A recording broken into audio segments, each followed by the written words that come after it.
Последние новости из Туркменистана. Читайте нас в Телеграме и не забудьте подписаться.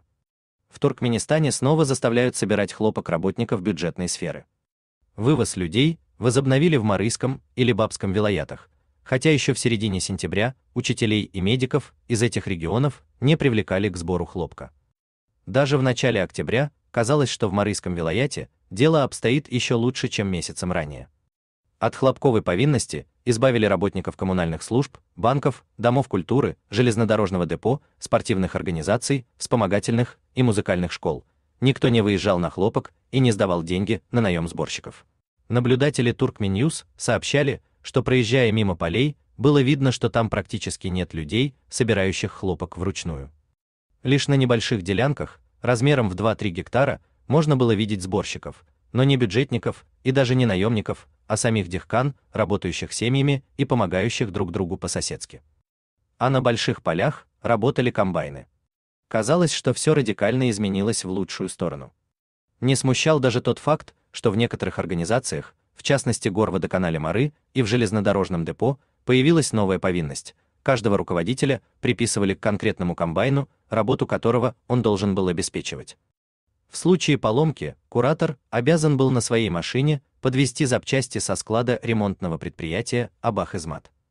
Но это было ничто в сравнении с тем, что рядовых работников больше не гнали на хлопок, и люди могли заниматься своими профессиональными обязанностями.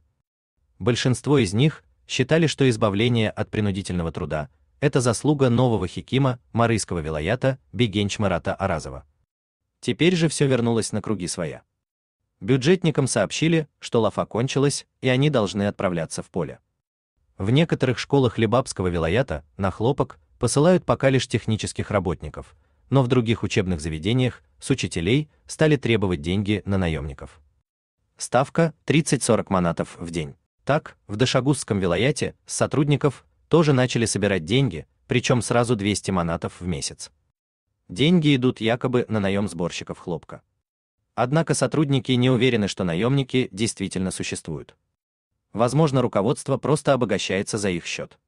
Наблюдатели Turkmenews считают, что некоторое смягчение хлопковой повинности в текущем году было связано с ожиданием сразу двух зарубежных делегаций – Международной организации труда и Министерства труда США.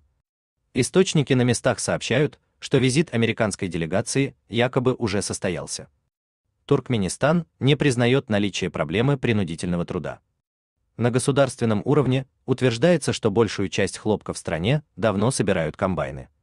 В реальности же машины используются мало из-за низкой урожайности и в случае поломок высокой ответственности лиц, которым эта техника выдается.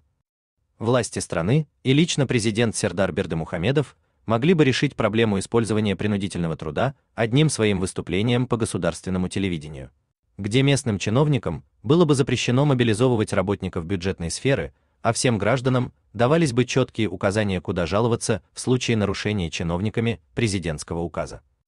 Хотите сообщить что-то важное? Пишите нам в секретном чате Телеграма. Мы никогда не раскрываем свои источники и гарантируем вам полную анонимность.